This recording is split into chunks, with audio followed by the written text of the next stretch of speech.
welcome to Honeybee Tales. Today I have a really interesting book that I think you'll enjoy. This is a book I read when I was a little girl and it's always been one of my favorites. And it's called The Five Chinese Brothers by Claire Huchet Bishop and Kurt Weiss.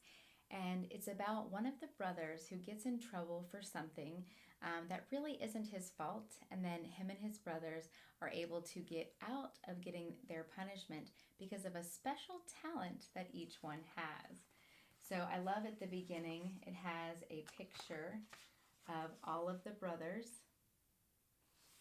And I believe it's called quintuplets because they all look the same. But it's the five Chinese brothers. And at the beginning it says, "To my father who made me love China, and to my mother, a born storyteller." I love the very simple illustrations. Once upon a time, there were five Chinese brothers, and they all looked exactly alike. They lived with their mother in a little house not far from the sea. See, all of them live close to the sea. Do you live near the sea?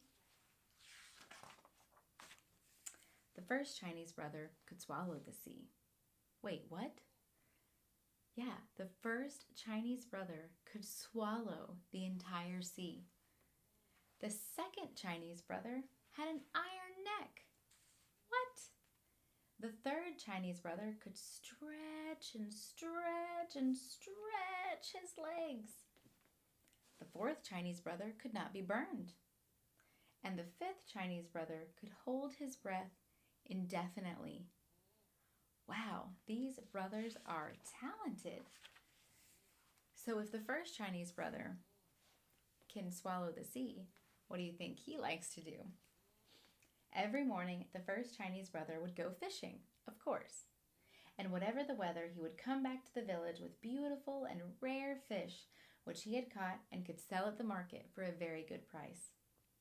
One day, as he was leaving the marketplace, a little boy stopped him and asked him if he could go fishing with him. What do you think he's going to say? Do you think he should allow the little boy to go with him? No, it could not be done, said the first Chinese brother. Why do you think he doesn't want him to go? But the little boy begged and begged, and finally the first Chinese brother consented. Under one condition, said he, and that is that you shall obey me promptly. Yes, yes, the little boy promised. Do you think the little boy will keep his promise? I sure hope so. Early next morning, the first Chinese brother and the little boy went down to the beach. Remember, said the first Chinese brother, you must obey me promptly. When I make a sign for you to come back, you must come at once. Yes, yes, the little boy promised. I sure hope he comes back. Then the first Chinese brother swallowed the sea. Can you imagine how full you would be from swallowing the entire sea? Even the fish are making a surprised face. Wow, look at that. He literally has swallowed the sea. And all of the fish were left high and dry at the bottom of the sea. And all the treasures of the sea lay uncovered.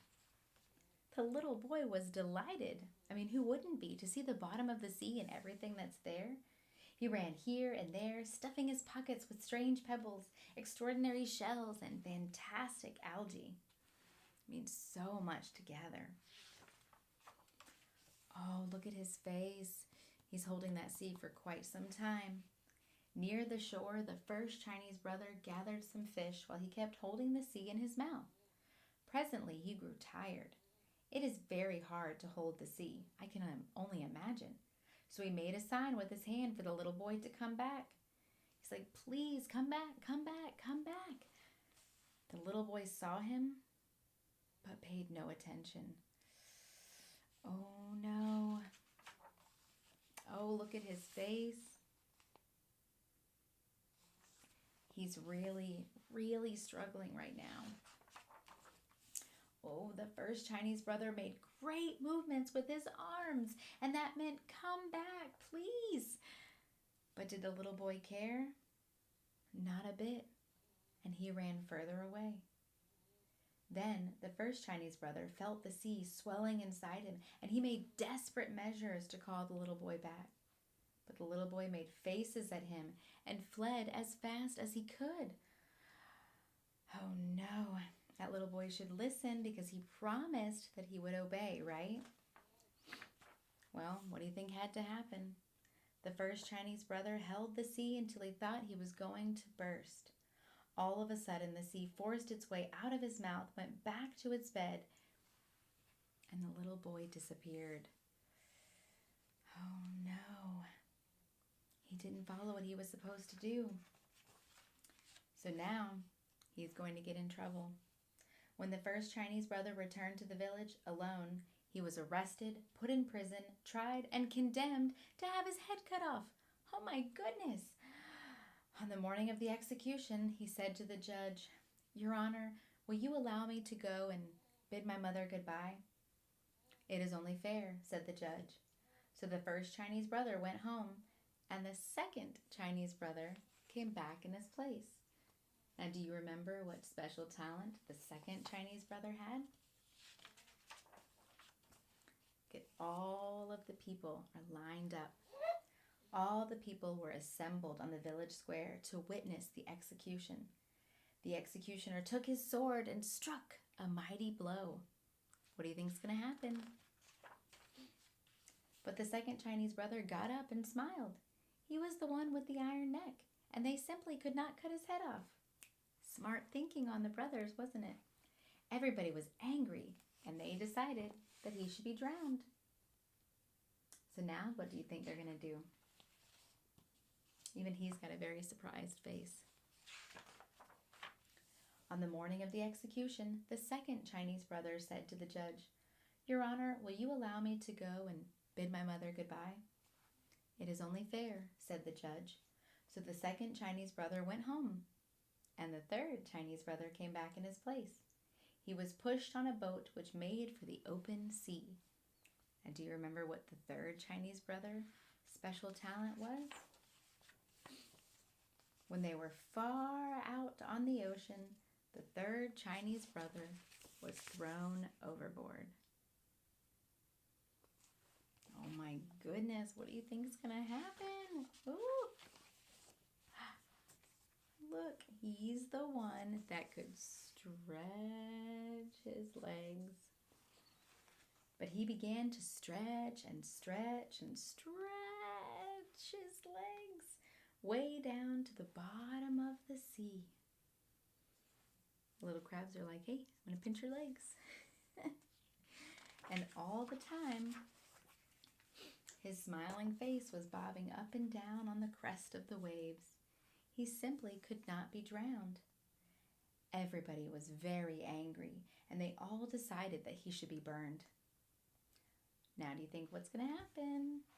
On the morning of the execution, the third Chinese brother said to the judge, "Your Honor, will you allow me to go and bid my mother goodbye?"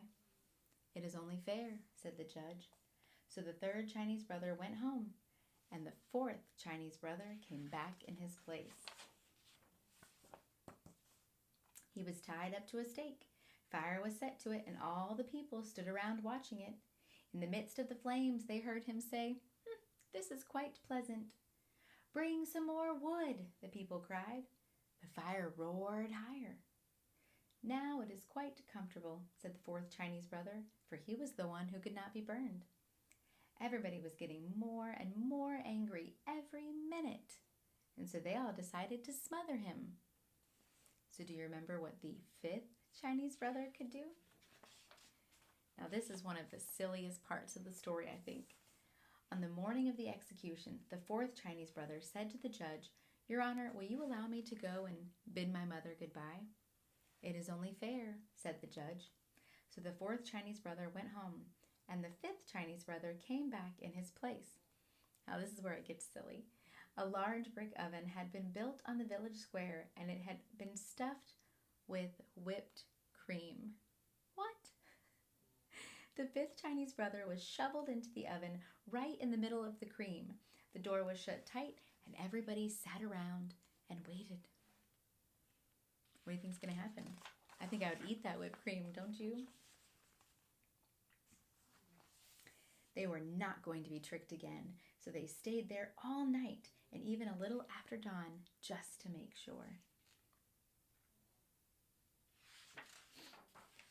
Then they opened the door and pulled him out, and he shook himself and said, "My, whew, that was a good sleep." Everybody stared open-mouthed and round-eyed. How in the world did that happen? But the judge stepped forward and said, "We have tried to get rid of you in every possible way, and somehow it cannot be done. It must be that you are innocent." And it's true, they really were innocent from the very beginning. "Yes, yes," shouted all the people. So they let him go, and he went home. And the 5 Chinese brothers and their mother all lived together for many happy years.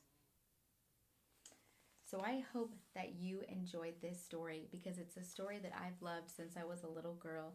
So fun, and so much history that can be learned in this book, or just fun stuff.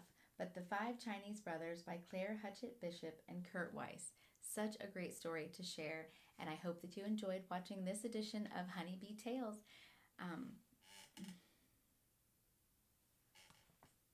Such a great book, and I hope that you enjoyed watching this edition of Honeybee Tales. Such a cool story of The 5 Chinese Brothers by Claire Huchet Bishop and Kurt Weiss. Thanks for watching. If you'd like to see more of this, please like and subscribe. I'll see you next time.